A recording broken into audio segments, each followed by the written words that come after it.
Welcome to Revelation 11.52. My name is Michelle, and with me today is my co-host, Casey. It is great to be here, and we are tackling something really foundational today. We're turning the page from the Old Testament to the New, but we're making a point not to skip those pages in the middle. Right. We're doing a deep dive into an era that, well, it's often overlooked, but it is absolutely essential for understanding, pretty much every word Jesus and Paul ever spoke. So what are we calling this deep dive? We're calling it The Silent Centuries Speak, an exhaustive theological and historical report on the intertestamental period. Okay, I love that title, but we have to deal with that common label right away, don't we? The 400 silent years. We do, and we have to just, debunk it from the get-go. I think people like it because it feels neat. You close the book of Malachi, you open Matthew, and it seems like God just hit pause for 400 years. Exactly. It suggests this theological vacuum, this idea that nothing important happened between the last prophet and the birth of John the Baptist. But the history tells a completely different story. A completely opposite story. If you define silence as a stop in new direct prophecy, then okay, maybe. The office of the prophet speaking a fresh word from God, that did largely cease. But that's it. That's it. Historically, politically, culturally, this period was anything but silent. It was loud. It was a cacophony of colliding empires. A cacophony, I like that. So let's frame this for everyone. We're talking roughly late 5th century BC all the way to the early 1st century AD. And our goal today is to show how this era was really the gestational matrix for the New Testament. That's the perfect phrase for it. Without this context, the New Testament just sort of appears. So many things we take for granted when we read the Gospels weren't really there in the Old Testament, not in the same way. Not at all. Think about the synagogue, the central place of teaching. Right, or the Sanhedrin, the Jewish high court. Exactly. And the big one, the Pharisees and the Sadducees, where did they come from? Or even the popular belief in a bodily resurrection. And baptism.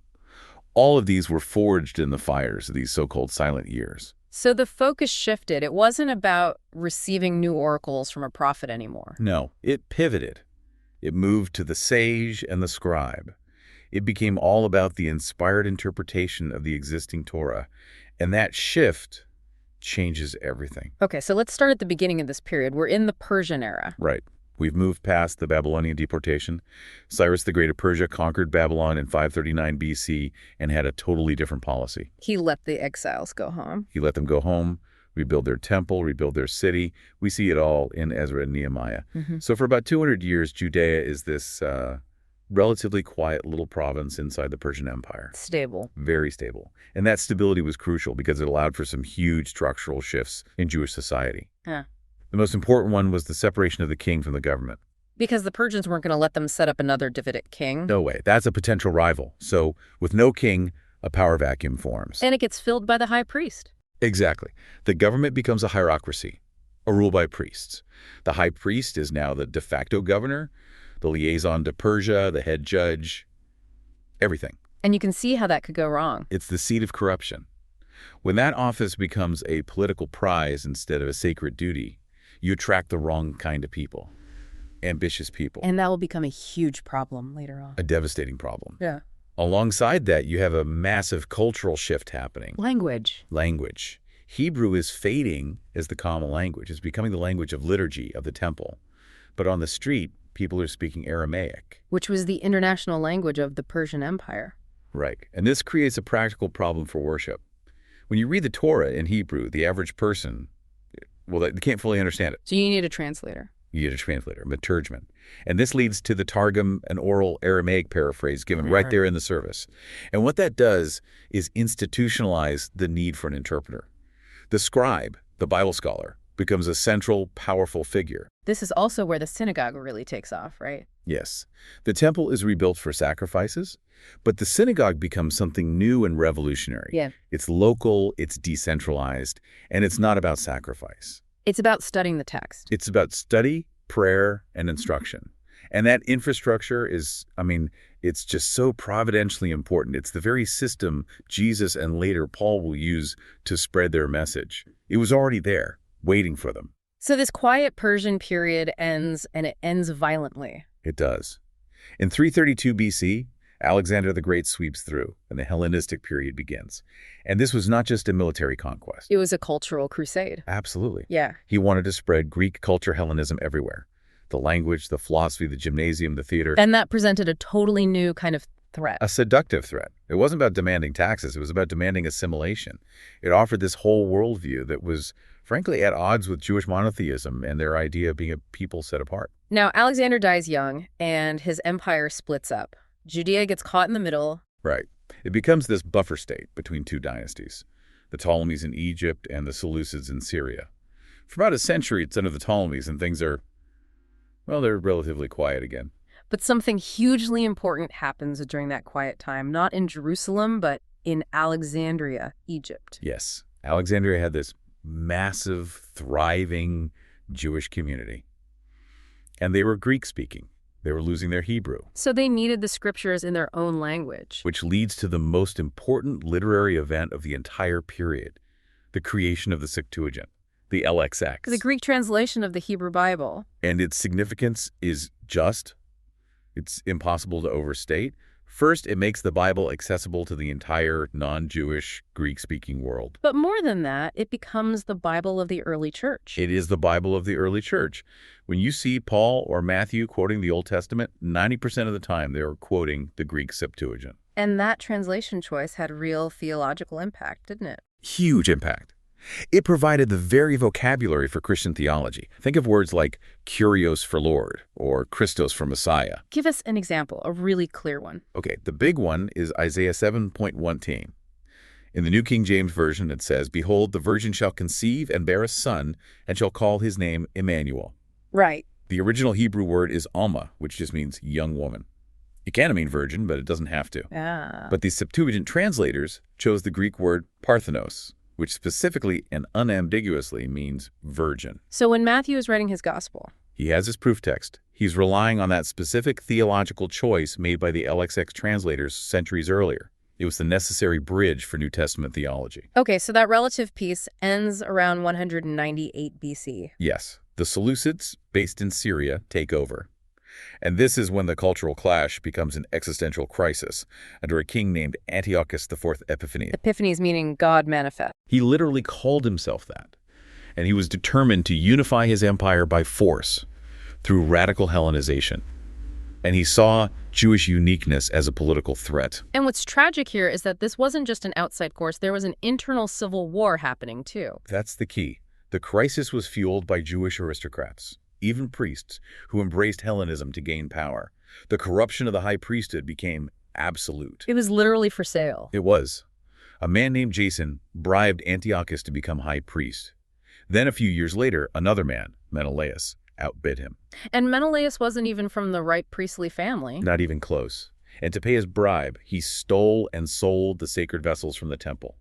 That act, for the pious Jews, the Hasidim, it shattered the legitimacy of the entire temple leadership. And that betrayal is the direct cause of the revolt. It is.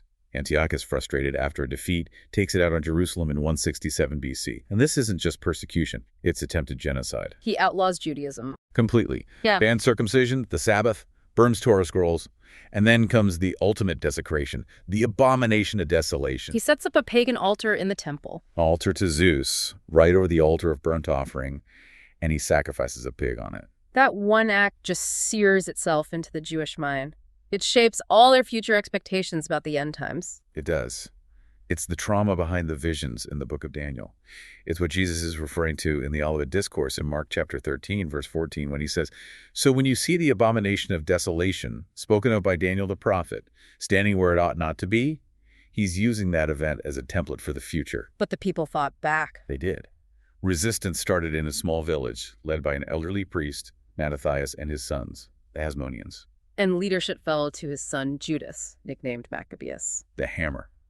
And against all odds, he leads this guerrilla army to victory. In 164 BC, just 3 years after the desecration, they recapture and cleanse the temple. And that event is still celebrated today as Hanukkah. The Feast of Dedication.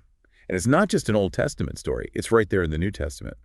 John chapter 10, verse 22 says, "Now it was the Feast of Dedication in Jerusalem, and it was winter." Jesus is in the temple during that very celebration. So the Maccabees were heroes. But the dynasty they founded, it didn't stay heroic for long. Not at all. The Hasmonean dynasty shows the corrupting nature of power. They went from saviors to tyrants, and they adopted the very Hellenism they fought against. They took the titles of both high priest and king, which alienated everyone. They weren't from the priestly line of Zadok, and they weren't from the royal line of David. They were usurpers. and it got brutal. Unbelievably brutal. One of the Hasmonean kings, Alexander Jannaeus, got into a civil war with the Pharisees. When he finally won, his revenge was horrific. He crucified 800 of them. Crucified 800 Pharisees and had their families killed in front of them while he feasted nearby. That trauma explains the desperation you feel in the first century. They were desperate for a true king, a righteous king.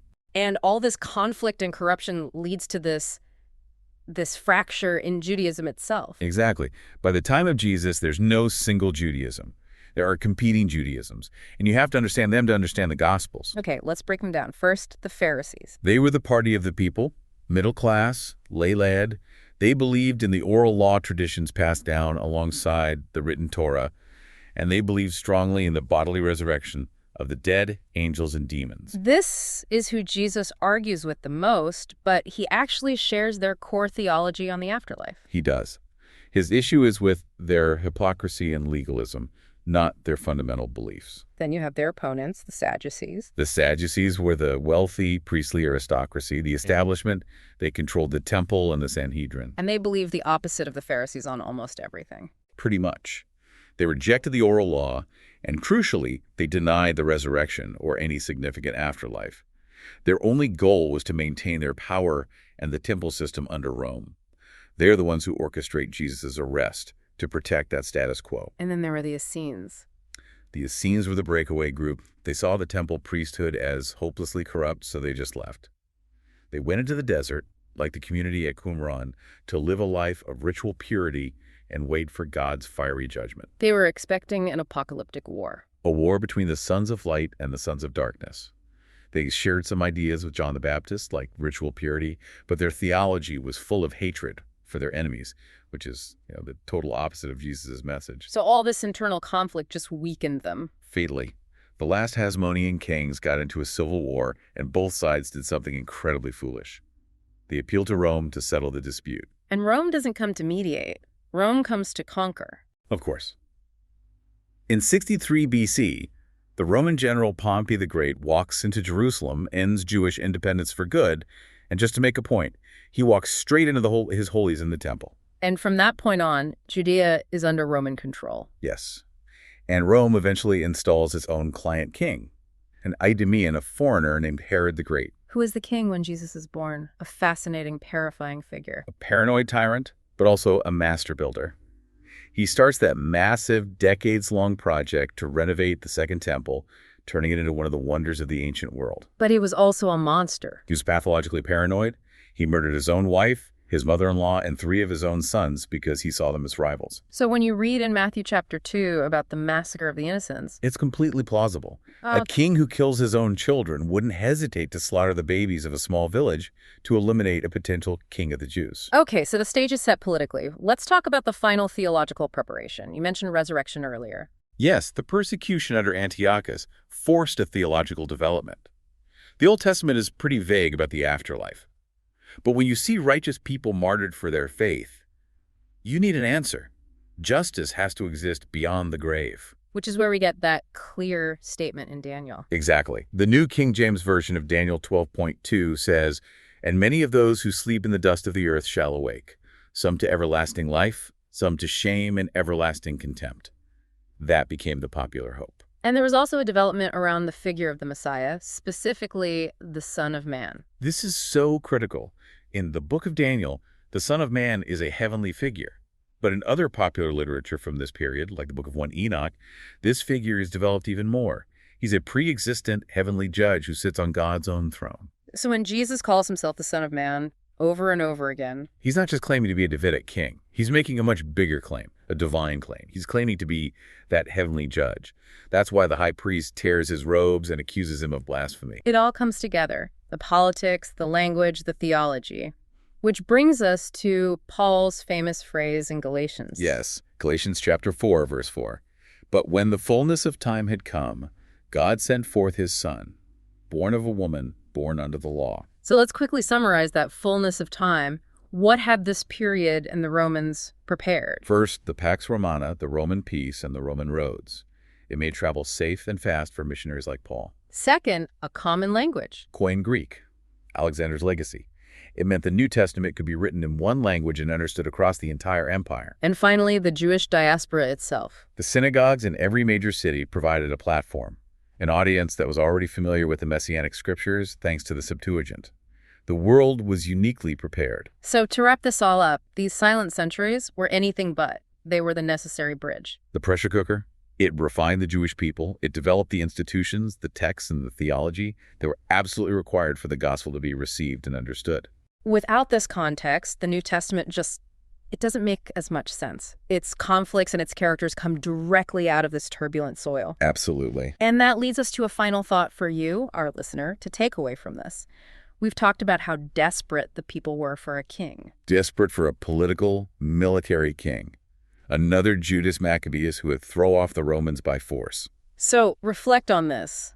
How completely surprising Jesus' ministry must have been. They wanted a conquering general. They got a king who told them to love their enemies and turn the other cheek. His victory didn't come on a battlefield. It came on a Roman cross. The Hasmonean kings had shown them that military victory just leads to more tyranny. But all they could imagine was more of the same. And God completely bypassed that expectation. Jesus fulfilled a spiritual need they didn't even know they had on a stage that these centuries had so perfectly and painfully prepared. A fantastic summary. Thank you for joining us on this deep dive into the intertestamental period. We really hope this context enriches your understanding of the New Testament. We hope you'll tune in again for our next deep dive. And until then, keep studying. Thank you for joining us today. We hope this episode has inspired and encouraged you as you draw closer to our Lord and Savior, Jesus Christ. If you have thoughts, questions, or comments, we'd love to hear from you. You reach us via email at rev11.15media@gmail.com. We hope you're enjoying the story and learning what the Bible reveals about end times prophecy and the final battle at Armageddon. Thanks again for listening, and we'll see you next time. May God keep and protect you always.